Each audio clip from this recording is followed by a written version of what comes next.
베이사이드 장로교회 순모임 교재. 저자 이종식 목사. 제100과 하나님은 우리에게 은혜를 베푸사 복을 주시고 시편 67편 1절에서 7절 말씀입니다. 하나님은 우리에게 은혜를 베푸사 복을 주시고 그의 얼굴 빛을 우리에게 비추사 셀라 주의 도를 땅 위에 주의 구원을 모든 나라에게 알리소서. 하나님이여 민족들이 주를 찬송하게 하시며 모든 민족들이 주를 찬송하게 하소서. 온 백성은 기쁘고 즐겁게 노래할지니 주는 민족들을 공평히 심판하시며 땅 위의 나라들을 다스리실 것임이니이다. 셀라. 하나님이여 민족들이 주를 찬송하게 하시며 모든 민족으로 주를 찬송하게 하소서. 땅이 그의 소산을 내어 주었으니 하나님 곧 우리 하나님이 우리에게 복을 주시리로다. 하나님이 우리에게 복을 주시리니 땅의 모든 끝이 하나님을 경외하리로다. 아멘. 오늘 본문에서 시편 기자는 이스라엘 백성에게 하나님의 얼굴빛을 비추사 무엇을 이루게 해달라고 기도하고 있습니까? 그리고 그것이 당신에게 주는 교훈은 무엇이라고 생각하십니까? 오늘 본문은 하나님을 믿는 우리가 무엇을 목적으로 살아야 하는지 분명히 알려주는 말씀입니다. 먼저 오늘 본문 2절을 보면 하나님은 이스라엘을 통하여 땅의 모든 민족에게 주님의 구원을 알리는 것이라고 말씀하고 있습니다. 그리고 그 목적은 3절 말씀에서 모든 민족이 주님을 찬송하게 하려는 데 있다고 말씀하고 있습니다.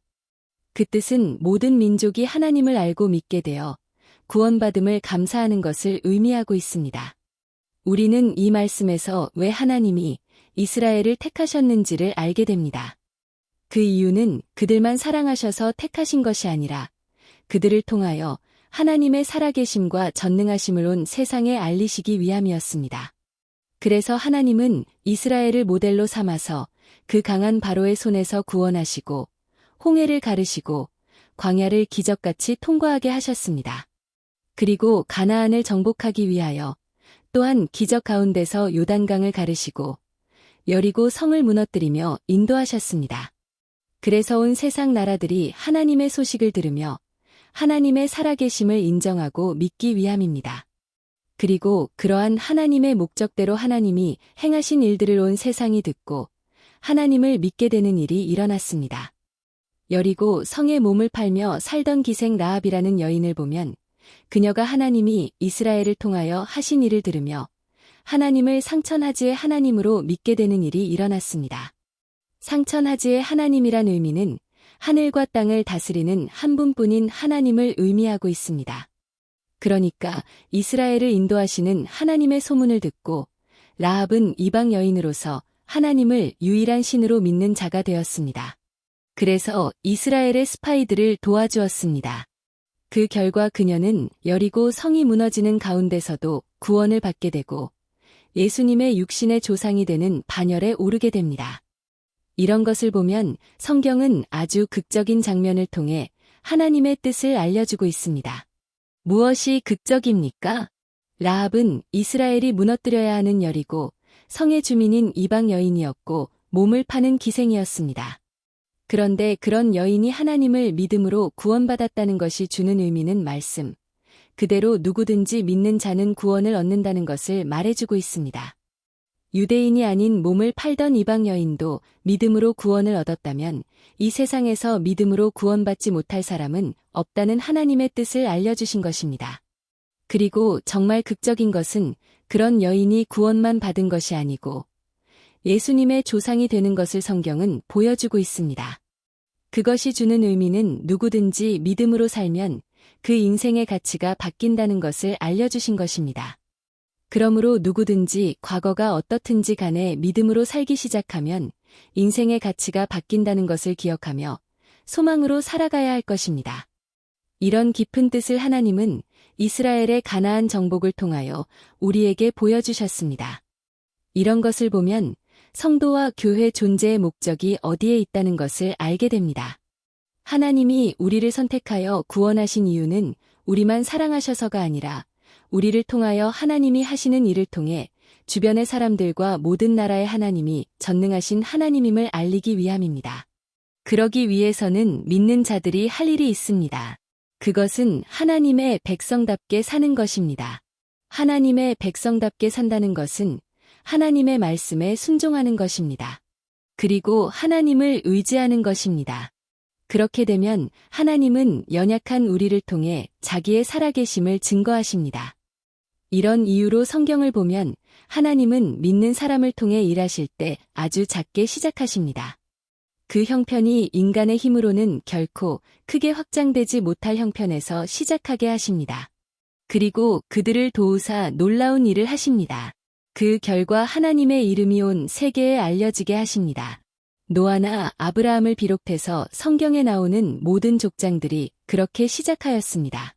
그리고 요셉과 모세도 다 그렇게 시작하게 하셨습니다.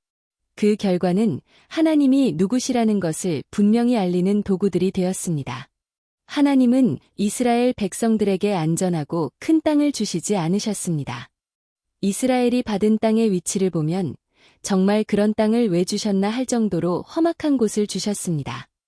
이스라엘 땅은 유럽과 아프리카를 잇는 대륙의 허리 부분에 위치해 있습니다. 그 잘록하게 들어간 허리 부분에 지중해가 접해 있습니다. 그래서 유럽에서 남침하거나 무역하기 위해선 배로 오기보다는 이스라엘 땅이 지름길이기 때문에 그 땅을 통과하기를 원했습니다. 그러니 이스라엘 땅은 강대국의 다리 역할을 하였기 때문에 언제나 강국들이 넘보는 땅이 되었습니다. 그러니 얼마나 위험한 곳에 있는 것입니까? 그러면 하나님은 왜 이스라엘에 그런 위험한 땅을 주신 것일까요? 다 목적이 있어서입니다. 만일 이스라엘 백성이 하나님을 경외하고 잘 따르면 하나님이 보호해 주셔서 강대국이 넘볼 수 없게 됩니다. 강대국이 공격해와도 이스라엘을 정복할 수 없고 패하게 됩니다. 그렇게 되면 사람들이 저 조그마한 나라가 강대국을 물리치는 것을 보며 하나님을 인정하게 되는 것입니다. 그래서 온 땅에 하나님의 이름이 전파됩니다. 그러나 이스라엘이 순종하지 않고 타락의 길을 가면 하나님의 이름이 땅에 떨어지나요? 그렇지 않습니다. 그런 일을 통하여 온 세상은 저들이 하나님께 순종하지 않아 저렇게 될 수밖에 없었다고 고백하게 되는 것입니다. 이런 것을 보면 우리 믿는 자의 존재의 목적이 무엇이라는 것을 알게 됩니다. 그것은 주변 사람들에게 삶을 통해 살아계신 하나님을 증거하는 삶을 사는 것입니다. 그렇게 하려면 언제나 하나님의 말씀을 따라 살아야 합니다. 그래서 저들이 저렇게 하나님의 말씀을 따라 사니 하나님이 복을 주신다는 것을 보여주어야 합니다. 이런 삶은 자녀들에게도 영향을 주게 됨을 믿습니다. 우리는 자녀들에게 말로만 아니라 우리의 믿음을 행동으로 보여주어야 합니다. 그래서 하나님이 살아계심을 느끼게 하여야 합니다. 이런 이유로 도러시 패터선이라는 분이 다음과 같은 글을 썼습니다. 나의 자녀들은 내가 한 수많은 지혜로운 말들을 기억하지 않을 것이다. 나의 자녀들은 기가 막힌 충고도 기억하지 않을 것이다. 그러나 그들의 뇌리에는 나의 모습이 남을 것이다. 내가 그들 앞에서 어떻게 살았는지의 모습만 남을 것이다. 성도님들, 우리가 믿음으로 살려고 노력하였다면 그 모습이 우리의 자녀들에게 각인이 될 것입니다. 그리고 그들도 부모를 따라 그와 같은 삶을 살려고 노력할 것입니다. 그래서 그들의 삶에도 풍족한 하나님의 은혜가 임하게 될 것을 믿습니다. 당신이 부모나 믿음의 선배를 보며 좋은 영향을 받은 것이 있다면 서로 말해봅시다. 오늘의 말씀을 통하여 새롭게 느낀 점과 결단하는 바를 서로 나누어 봅시다.